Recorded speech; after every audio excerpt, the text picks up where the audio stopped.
గత నెల 26వ తేదీన నిర్వహించిన జేఈ అడ్వాన్స్డ్ ఫలితాలు ఉదయం 10 గంటలకు విడుదల కాబోతున్నాయి. దేశవ్యాప్తంగా సుమారు 2 లక్షల మంది పరీక్షకు హాజరవగా వారిలో తెలుగు రాష్ట్రాల నుంచి దాదాపు 40,000 మంది ఉన్నారు.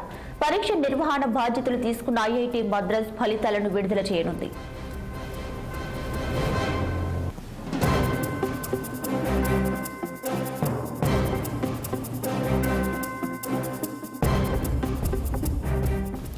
ఈసారి joint seat allocation authority counselling లో పాల్గొనే విద్యా సంస్థలు 114 నుంచి 121కి పెరిగాయి.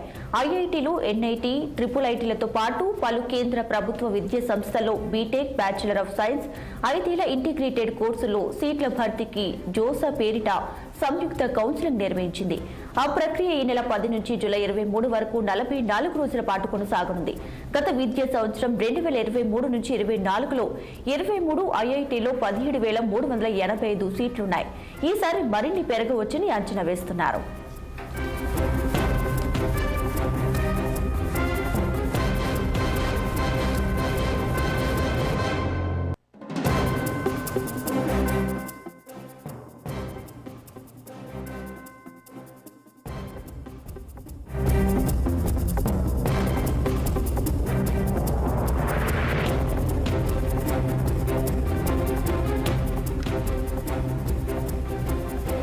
వైద్య విద్య కోర్సులు ప్రవేశాల కోసం నిర్వహించిన నీట్ యూజీ పరీక్ష 2024లో 67 మందికి ప్రథమ ర్యాంకు రావడంపై ఆరోపణలు వెల్లువెత్తుతున్న నేపథ్యంలో కేంద్ర విద్యాశాఖ కీలక నిర్ణయం తీసుకుంది.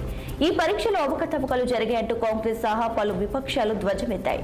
దీంతో ఈ ఆరోపణలపై విచారణకు యూపీఎస్సీ మాజీ చైర్మన్ సారథ్యంలో 4 సభ్యులతో కమిటీ వేయాలని కేంద్రం నిర్ణయించింది.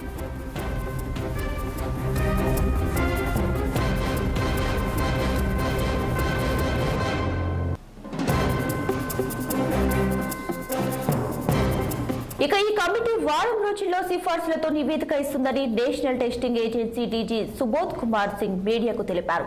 1,500 మందికి పైగా అభ్యర్థులకు ఇచ్చిన గ్రేస్ మార్కుల్ని కమిటీ సమీక్షిస్తుందని, ఆ తర్వాత వారి ఫలితాలను సవరించే అవకాశం ఉంటుందన్నారు. ఇక గ్రేస్ మార్కులు ఇవ్వడం వల్ల పరీక్ష అర్హత ప్రమాణాలపై ఎలాంటి ప్రభావం ఉండదన్న ఆయన, ఆ అభ్యర్థుల ఫలితాలను సమీక్షించడం ప్రవేశాల ప్రక్రియపై ఏ ప్రభావం చూపదన్నారు.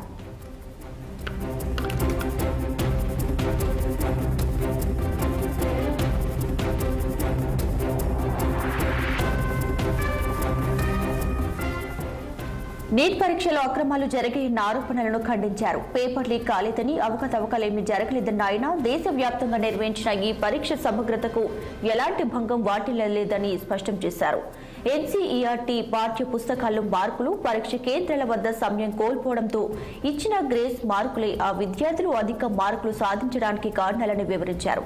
వారికి మళ్లీ పరీక్ష నిర్వహిస్తారని ప్రశ్నకు స్పందిస్తూ కమిటీ సిఫార్సులను బట్టి నిర్ణయం ఉంటుందన్నారు.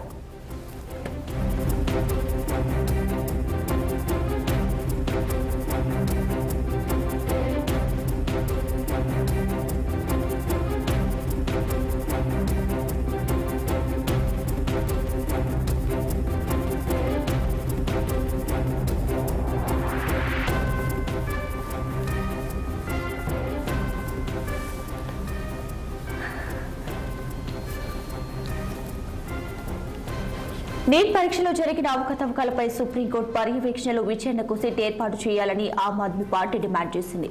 బీజేపీ అధికారంలో ఉన్న రాష్ట్రాల్లోనే ఈ భారీ కుంభకోణం జరిగినట్లు ఆరోపణలు వస్తున్నాయంటూ ఆప్ నేత జాస్మిన్ షహా తెలియజేశారు. నీట్ అక్రమాలపై కోర్టు సుమోటోగా విచారణ చేపట్టి బాధ్యులను కఠినంగా శిక్షించాలని సమాజ్వాదీ పార్టీ అధ్యక్షుడు అఖిలేష్ యాదవ్ సైతం డిమాండ్ చేశారు. విద్యార్థుల కలలను భగ్నం చేస్తూ వారి భవిష్యత్తుతో మోదీ సర్కార్ ఆటలాడుతుందంటూ హర్యానా నుంచి తాజాగా లోక్సభకు ఎన్నికైన కాంగ్రెస్ ఎంపీలు దీపేందర్ హుడా, కుమారి సెల్జా విమర్శించారు. ఈ అక్రమాలపై ఉన్నత స్థాయి దర్యాప్తు జరగాలని డిమాండ్ చేశారు. నీట్ పరీక్ష రద్దు చేయాలంటూ మహారాష్ట్ర ప్రభుత్వం కూడా డిమాండ్ చేసింది. నీట్ పరీక్ష ఫలితాల్లో తమ రాష్ట్రంలోని చాలా మంది విద్యార్థులకు అన్యాయం జరిగినందున ఆ పరీక్షను తక్షణం రద్దు చేయాలంటూ మహారాష్ట్ర ప్రభుత్వం ఇప్పటికీ కోరింది. రాష్ట్ర వైద్య విద్యాశాఖ మంత్రి హసన్ ముష్రిఫ్ దీనిపై మాట్లాడుతూ నీట్ పరీక్షలు డబ్బు తీసుకున్న తర్వాతే నిర్వహించి ఉండవచ్చన్నారు. ఫలితాల తీరు చూస్తే మహారాష్ట్రకు చెందిన ఏ విద్యార్థికి ప్రభుత్వ ప్రైవేట్ కళాశాలలో ఎంబీబీఎస్ కోర్సులో ప్రవేశం దొరకదు. విద్యార్థుల తల్లిదండ్రుల నుంచి మా మీద ఒత్తిడి వస్తుంది. ఈ మేరకు జాతీయ వైద్య మండలికి ఫిర్యాదు చేయబోతున్నామని స్పష్టం చేశారు. ఈ సమస్యపై కోర్టును ఆశ్రయించే ఆలోచనలో కూడా మా ప్రభుత్వం ఉందని తెలియజేశారు.